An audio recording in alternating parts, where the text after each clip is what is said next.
April 19న Jammu కాశ్మీర్లో పర్యటించనున్నారు ప్రధాని మోడీ. ఉదంపూర్, శ్రీనగర్, బారాముల్లా రైలు లింక్ను ప్రారంభించనున్నారు ప్రధాని. 277 కిలోమీటర్ల ప్రాజెక్టులో 119 కిలోమీటర్ల సొరంగంతో పాటు చినాబ్ నదిపై భారతదేశం ఎత్తైన రైల్వే వంతెనను కలిగి ఉంది. దీనికి సంబంధించి 2 వందే భారత రైళ్లకు పనులు ప్రారంభించనున్నారు.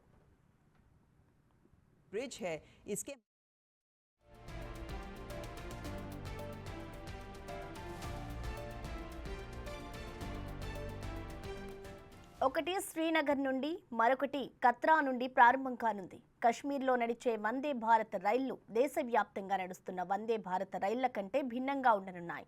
డ్రైవర్ క్యాబిన్లో వేడి చేసిన విండ్ షీల్డ్ ఉంటుంది.